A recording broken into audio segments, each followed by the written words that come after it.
Okay, so in this video, we want to try and answer the following question. And the question is, how large is n factorial? As we previously saw, n factorial seems to be increasing quite rapidly. If you recall, 5 factorial is 120. 6 factorial is 720. 7 factorial is 7 times that. 8 factorial is 8 times larger than 7 factorial, and so on. And so if you keep calculating factorials for 8, 9, 10, and so on, you will see that the factorial function is increasing extremely rapidly. And so we'll attempt now to figure out roughly, when n is large, how big is n factorial. So the idea is actually fairly straightforward, but at the same time very inspired. So recall that n factorial is the product of the first n integers. So 1 times 2 times 3 up to n. And what we'll do is we'll take the ln of n factorial. So we'll have the ln of a product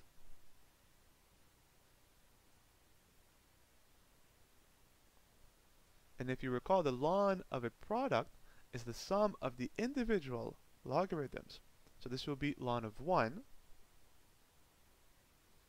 plus ln of 2 plus ln of 3 plus dot dot dot up to plus the ln of n. So we can express the ln of n factorial as a sum of the logarithms of the first n positive integers. Notice that we can ignore ln of 1 as it is equal to 0. Now we have a sum, and we're going to think here of something to the effect of a Riemann sum, and we will be comparing this sum to a definite integral. Well, we're summing lns, so let's graph ln of x from 1 roughly to n.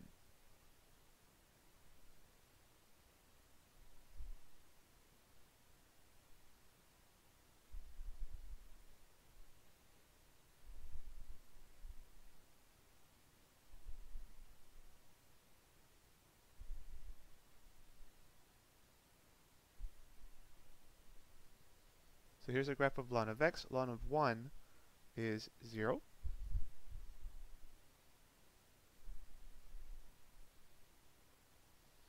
And we will subdivide the x-axis into intervals of length 1. So 1, 2, 3, and so forth, all the way up to n minus 1 and then n. Okay, so let's construct over each interval a rectangle. And we will take for each interval the height of the right-hand point to be the height of the rectangle. So here's our first rectangle. Right-hand point again, second rectangle, up to the last interval, and again we take the value of ln at the right-hand point to give us the height of the rectangle. And now we can of course look at the area of each rectangle. Well, if you notice, the width of each rectangle is simply 1, and the area of the rectangle is the width times the height, but as the width is always 1, the area of each rectangle is simply its height. Well, the height of the first rectangle is the ln of 2, so the area of this rectangle is ln of 2.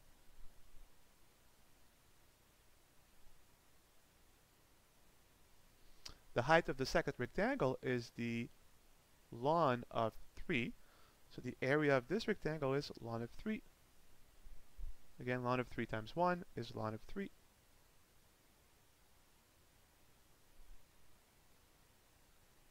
Up to the area of the last rectangle. Again, the width is 1, so it's 1 times the height, and the height is the ln of n. So our last rectangle has an area of ln of n.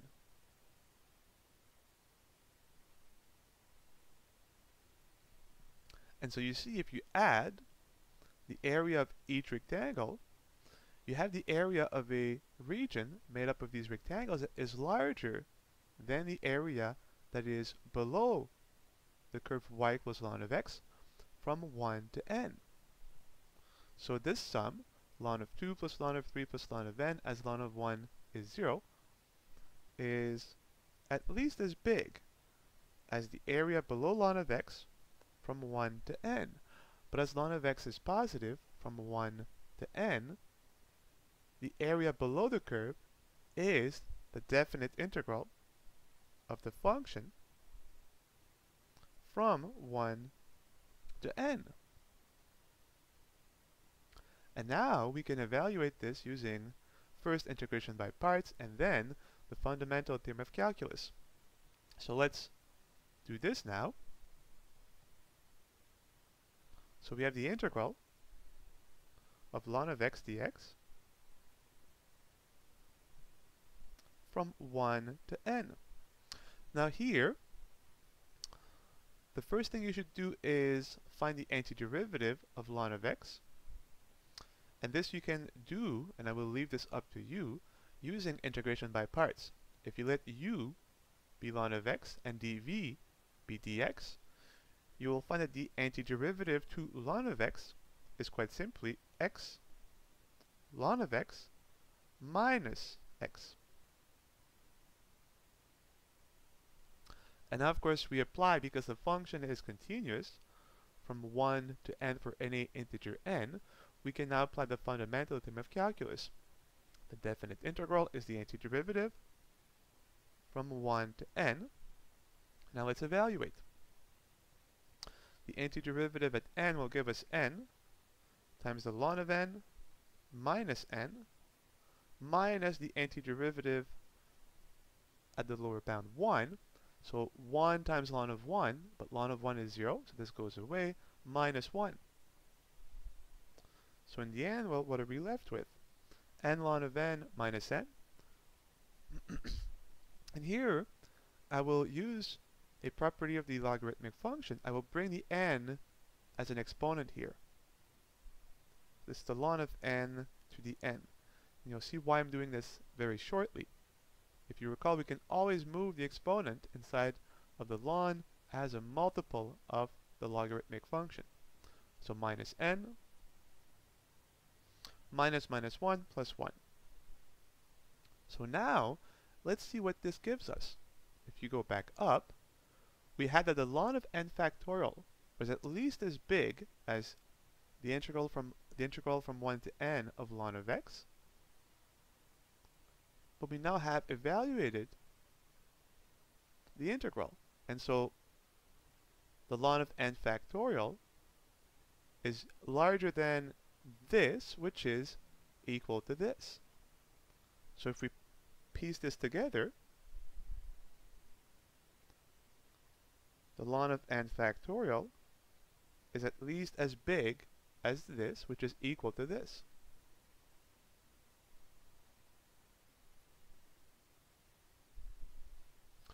But if you recall, the question is not how big is the ln of n factorial, sorry, but how big is n factorial?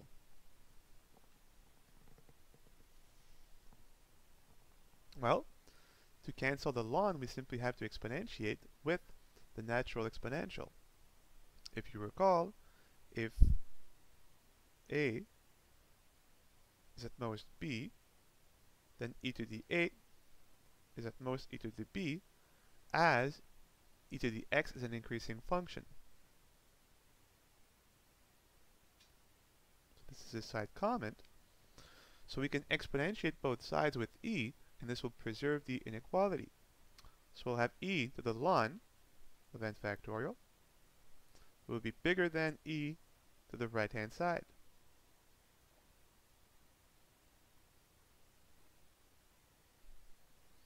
So two things here. I can decompose this as a product of two exponentials. So e to the ln of n to the n times e to the negative n plus 1. When you multiply the same base, you add the exponents. And now let's simplify. E is the inverse of ln, so they cancel each other out. And we're left on the left with n factorial being at least as big as, these cancel again, so n to the n. And I will send this down to the denominator. And of course, if I send this down, the exponent becomes negated. And if you negate negative n plus 1, you get n minus 1. So now we have a lower bound for n factorial. N factorial is at least as big as n to the n over e to the n minus 1.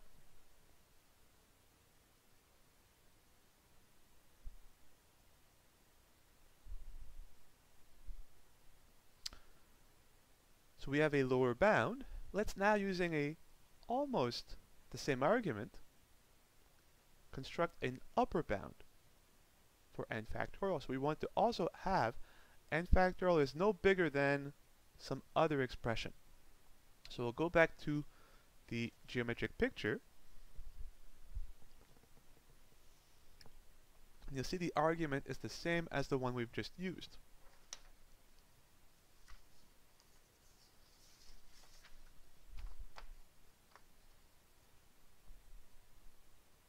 So again, the ln of n factorial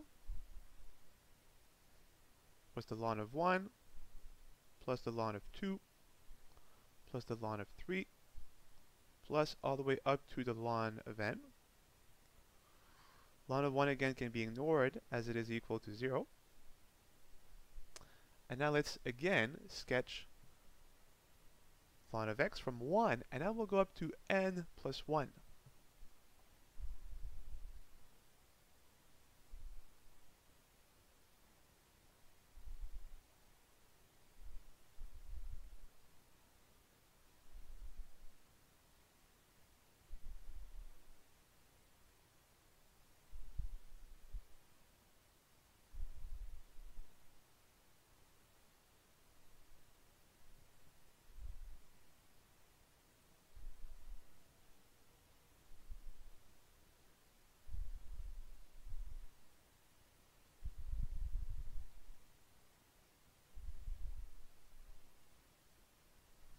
So if you recall, in the previous argument, we used the right-hand point to give us the height of the corresponding rectangle for each interval. Now instead here we'll use the left-hand point. So we'll ignore first the first interval from 1 to 2, and we'll begin from 2 to 3. So over this interval, instead of using the right-hand point to give us the height, we'll use the left-hand point. And we'll construct this rectangle. And we'll keep going like this. Over each interval we construct a rectangle whose height is given by the value of ln at the left-hand point of the interval. But if you see, again we ignore ln of 1 as it is 0. So when we start at 2, we go from 2 to 3. When we have 3, we go from 3 to 4. So in the end, when we end up at n, we'll have to go one step further, n plus 1. And again we take the left-hand point of the interval to give us the height of our rectangle. And again, each rectangle, if we ignore this one for now,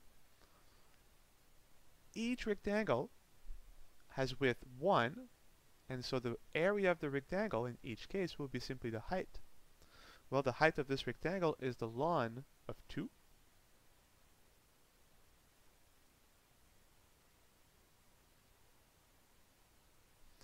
The height of this rectangle is the ln of 3, so its area is ln of 3 times 1, ln of 3,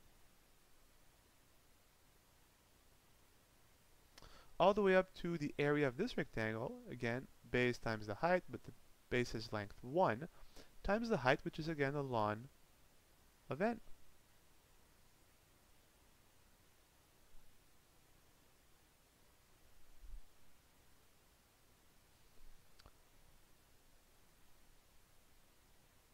And now we can compare our sum to the area below ln of x from 1 to n plus 1. We could begin at 2, but if we begin at 1, it will make the expression just a little nicer.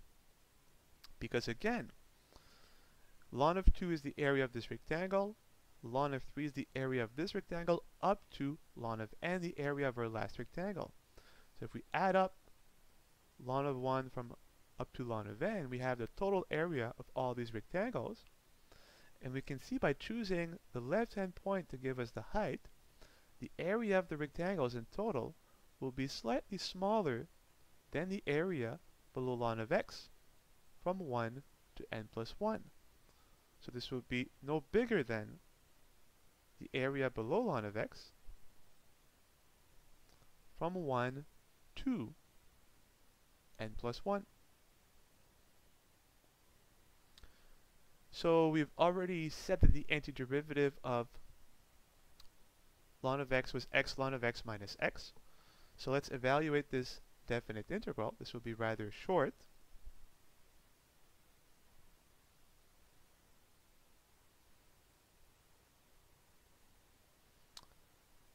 So we have x ln of x minus x, again by integration by parts, and we evaluate from 1 to n plus 1. So let's plug it in. This expression replacing x by n plus 1 gives us n plus 1 times the ln of n plus 1 minus, here open your parentheses, all of n plus 1. So this is our antiderivative at n plus 1 minus the antiderivative at 1. But again, 1 times ln of 1 is 0, this goes away, minus 1. So if we simplify, and again here I'll bring this up as an exponent to n plus 1, so the ln of n plus 1 to the n plus 1. And if you simplify here, distribute the negative, you'll have negative n, negative 1, but negative 1 is plus 1, so minus 1, plus 1 is 0, and we're left with this. So the ln of n factorial is no bigger than this, and this is equal to this. So we can now form our other inequality, which will give us an upper bound for n factorial. The ln of n factorial is no bigger than this, which is equal to this. So it's at most the ln of n plus 1 to the n plus 1 minus n. And now again we'll exponentiate both sides, base e.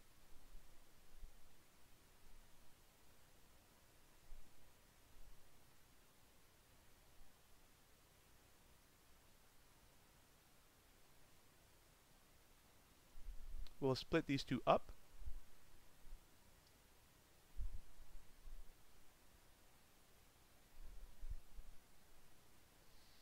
And if we simplify, e cancels with ln, and we have n factorial is at most, cancel e with ln, n plus 1 to the n plus 1. And if I send this down, the exponent becomes negated, so negative n becomes positive n. And so now n factorial is at most n plus 1 to the n plus 1 over e to the n. So using the right-hand point for each interval, we obtain a lower bound. Using the left-hand point, we obtain a upper bound. And now let's combine our two inequalities. And this is really what we're after. So if we combine the first and the second inequality, in the first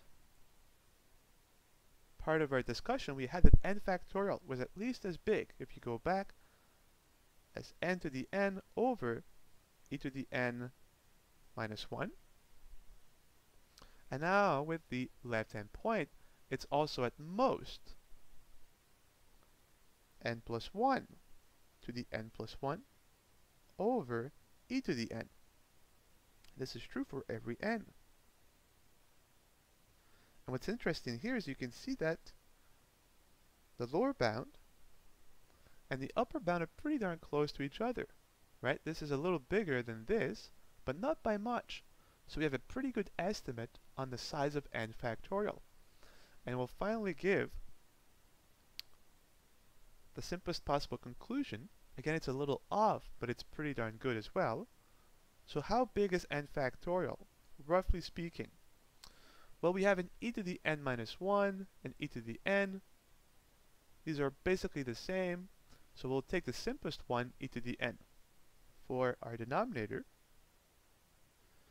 And the numerator, n to the n plus 1 to the n plus 1, this is slightly larger than n to the n, but not by much.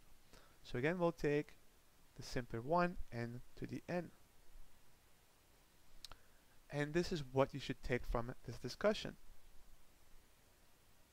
A really good estimate on the size of n factorial. So roughly speaking, n factorial is approximately n to the n over e to the n. So always keep this in mind to give you a rough estimate of how big n factorial really is, as this expression is simpler than n factorial. And I'm going to leave you with a last result. This one is a little fancier, and you won't have to remember it, but I think it's worth presenting, just to show you that we're doing actually a pretty good job here. But this is what you should keep in mind.